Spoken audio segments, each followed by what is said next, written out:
Actually, I was born here in Praha, 1959. It means I'm completely child of communism.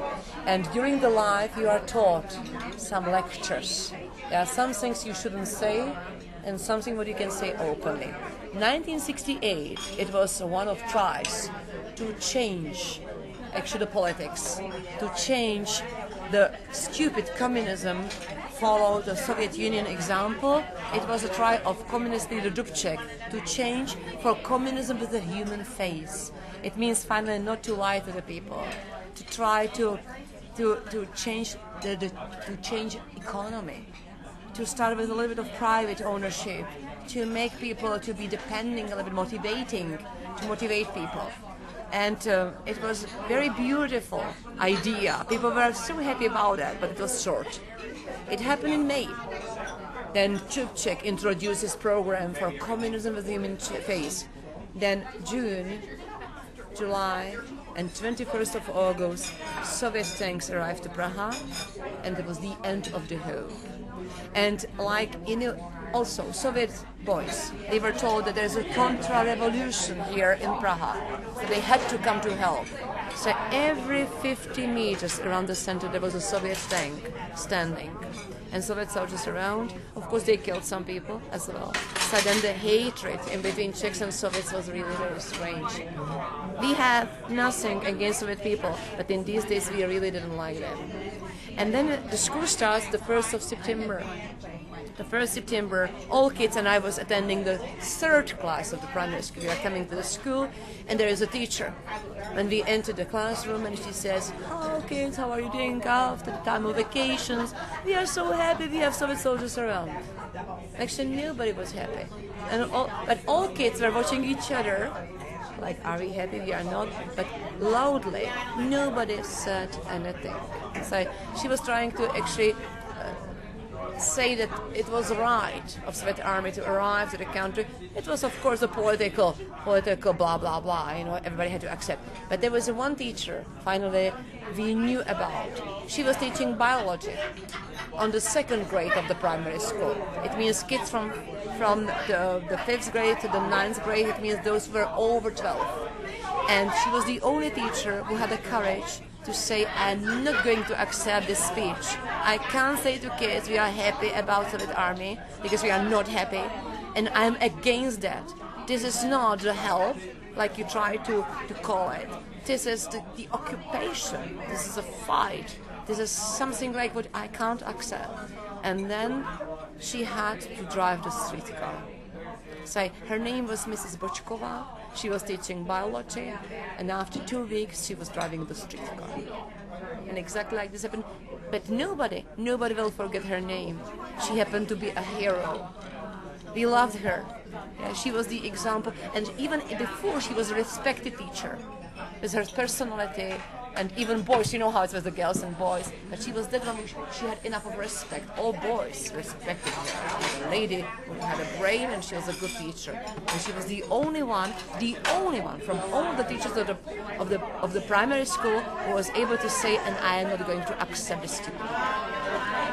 Do you think that the administration of the schools had told the teachers that they had to say this? Of course, they were told exactly what to tell to the kids, because it was like it came from Soviet Union through Dubček to everybody. Now you must actually accept all of this, and you must tell to the people it was a mistake, and we are happy that the Soviet army is around. So they were told exactly what to tell to the kids, because many teachers, of course, didn't want to do that, but they had families. I would have just been quiet and not said anything.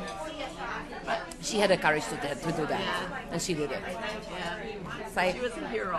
She was a hero. She was a real hero. Like Havel, he was also that one in the communist days who was able to say openly, "This is a stupid blah blah," and he was in the prison 12 times.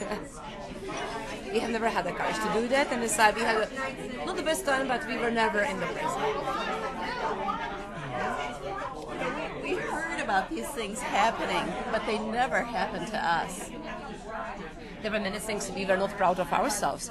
For example, when I was finishing the university, the young people of the communist days, you had to pass your exam from your specialization at university, and 1 week later from Marx-Leninism. Without that, you could not get the degree. So I passed from my specialization, and it was something like economy inside of the country. And then 1 week later, I had to pass from Marx-Leninism, and it was Marx-Lenin philosophy, Marx-Lenin economy, and communism in science. I passed 2, and then was a communism in science. You know what was my last question? 68.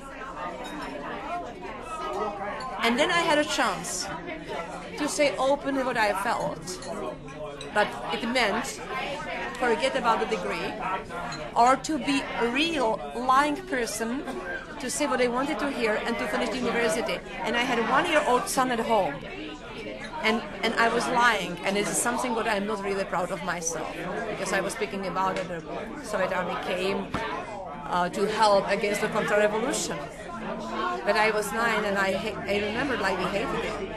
But I did it because of that to finish university, and it's something that I'm not proud of myself. I was really ashamed. I come home and I say, listen, Mom and Dad, I passed, but I actually collaborated.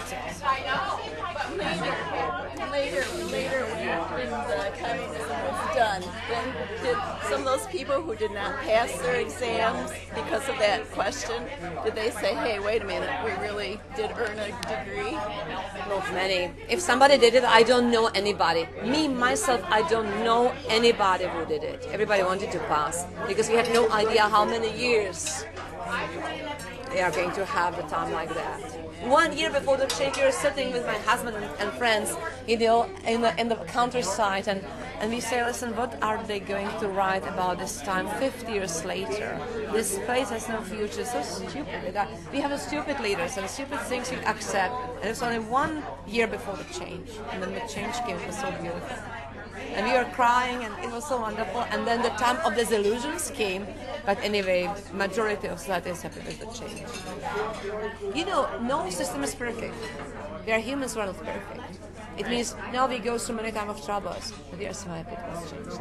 Really, believe me. And majority of society is. Sorry.